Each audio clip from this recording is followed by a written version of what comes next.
Bonjour, aujourd'hui je vais vous montrer comment on réalise des pizzas teglia. Originaires de Rome, elles ont la particularité d'avoir une pâte semi-épaisse, voire épaisse. Mais rassurez-vous, elles ne sont pas lourdes du tout, au contraire, ce sont de vrais petits nuages, elles sont légères, croustillantes et moelleuses. Contrairement à sa cousine napolitaine, vous pourrez y mettre beaucoup plus d'ingrédients. En effet, sa pâte épaisse vous permettra de faire des pizzas un petit peu plus élaborées, avec plus d'ingrédients et du coup plus de couleurs. À Rome, vous pourrez y voir de tout. Pizza au magret de canard séché avec des suprêmes d'orange, fleurs de courge, anchois et j'en passe. Cette recette de pizza n'est pas la plus facile à réaliser, mais croyez-moi, cela en vaut la peine. La qualité de la farine que vous allez utiliser est un élément clé de la réussite. Pour réaliser cette pizza dans les règles de l'art, il va vous falloir de la farine type 00 de blé tendre. Il faut également que la farine utilisée soit dite une farine forte. La force d'une farine s'exprime avec l'indice W, que vous retrouverez sur vos paquets de farine.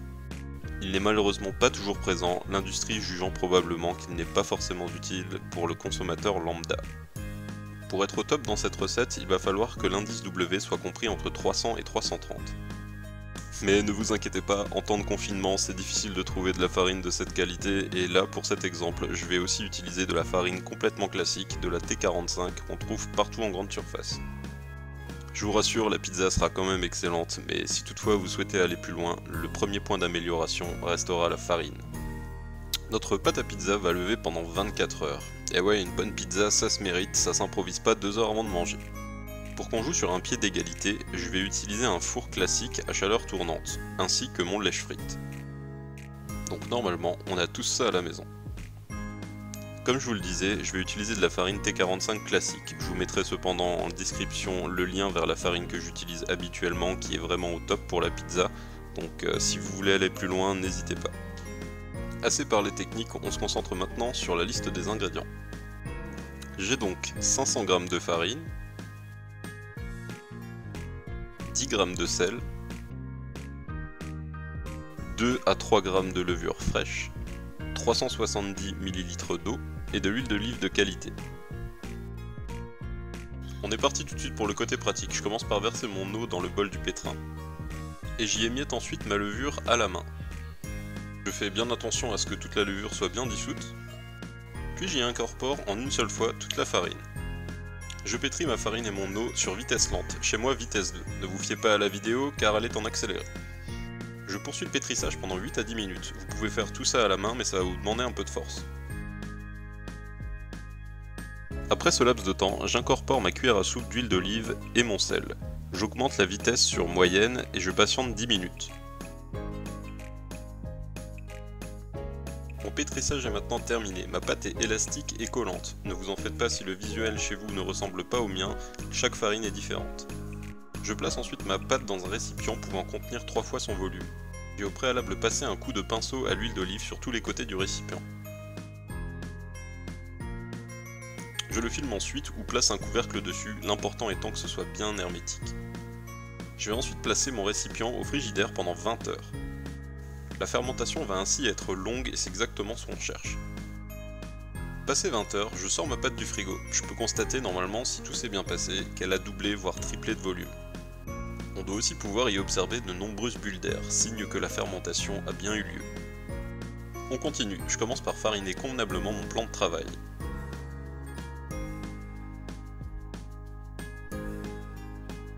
J'y dépose ma pâte, qu'on va maintenant travailler et dégazer. Je rajoute également de la farine sur ma pâte, sur mes mains, et c'est parti. Je commence par enfoncer mes doigts dans la pâte pour y enlever de l'air. Je replie ensuite la pâte sur elle-même, j'appuie dessus et la pousse vers l'avant. Je répète cette opération sur 2 à 3 minutes. Il va maintenant falloir faire bouler votre pâte. Placez-la entre vos deux mains, poussez-la vers l'avant et faites-la tourner sur elle-même. Exercez une légère pression dessus et répétez ce geste pendant 1 à 2 minutes.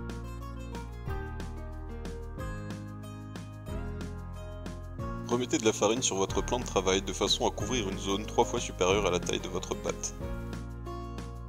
Je recouvre ensuite ma pâte d'un récipient suffisamment haut et dont le diamètre est 2 fois supérieur à celui de ma pâte. S'il est transparent, c'est un avantage, vous allez pouvoir regarder votre pâte doubler de volume et surtout faire attention à ce qu'elle ne touche pas les bords de votre récipient pour venir y coller. On va maintenant laisser reposer notre pâte à pizza une seconde fois pendant 2 à 3 heures. Notre pâte a à nouveau doublé de volume, il va maintenant falloir lui faire prendre forme.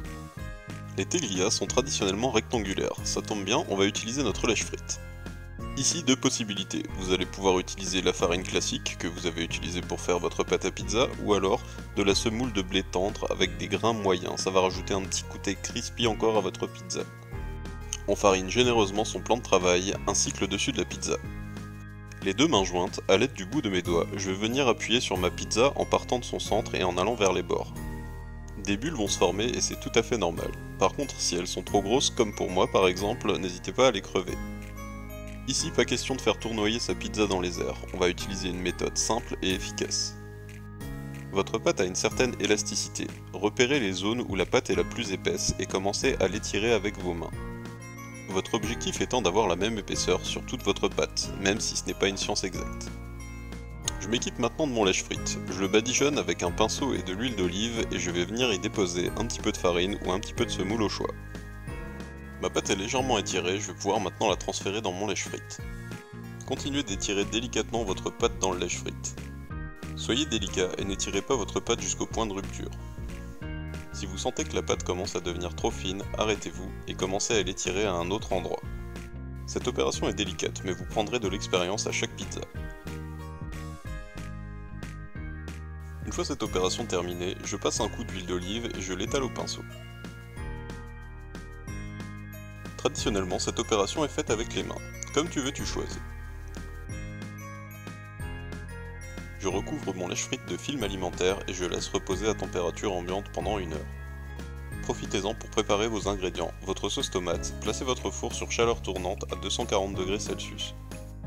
La sauce tomate, parlons-en. Pour réaliser la mienne, il vous faudra 2 tomates du jardin ou 2 tomates pelées en conserve en fonction de la saison, 150 g de coulis de tomates, 1 cuillère à café d'origan, 4 feuilles de basilic hachées finement, du sel et du poivre. Dans un saladier, pressez les 2 tomates pelées à la main avant de rajouter le reste des ingrédients. Et voilà, c'est prêt. Ma pizza est maintenant prête à être garnie. Je vais vous montrer dans cet exemple comment réaliser une pizza à base tomate, mais il est tout à fait possible de faire une pizza blanche ou une pizza bianca. Mais on verra ça dans une autre vidéo. Je commence par étaler ma base de tomates sur ma pâte. Je fais attention à en mettre ni trop peu, ni trop. J'en recouvre ma pizza à l'exception des bords.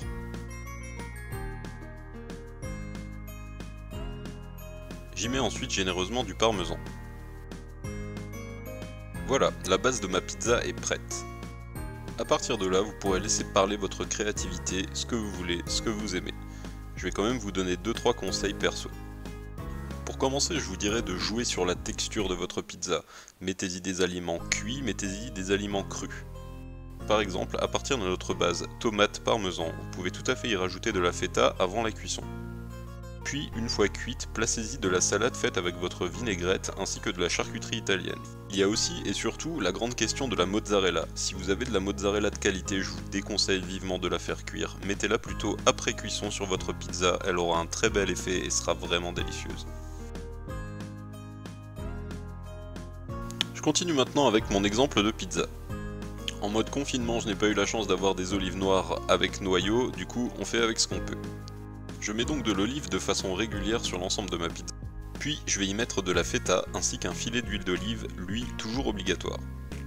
Mon four est donc préchauffé à 240°C sur chaleur tournante. Je vais y placer un bol d'eau bouillante tout en bas et j'y enfourne ma pizza sur le premier cran juste au-dessus du pot. Pour le passage au four, comptez 10 à 14 minutes, changez l'adcens à mi-cuisson. En tout cas, fiez-vous à votre œil, c'est la clé pour la réussite de la cuisson de votre pizza. Les bords doivent être colorés, grillés, mais pas trop. Ma pizza est prête, je vais maintenant pouvoir la garnir. Si comme moi vous avez choisi d'y mettre de la salade, placez d'abord la salade avant de découper votre pizza. Je vais donc placer de la salade roquette sur ma pizza. J'ai également préparé une crème à l'ail pour aller avec. Je l'ai faite en mettant de la crème fraîche liquide, sel, poivre, un ail pressé ainsi qu'un filet d'huile d'olive. Je vais maintenant pouvoir couper ma pizza. Je vais encore y mettre par la suite de la charcuterie italienne, perso j'ai choisi des chiffonnades de mortadelle ainsi que du salame piccante. Ma teglia est maintenant prête à être dégustée. La prochaine fois je vous ferai une vidéo sur la pizza bianca. En attendant, n'hésitez pas à vous abonner et à laisser des commentaires. Merci d'avoir regardé cette vidéo et à bientôt.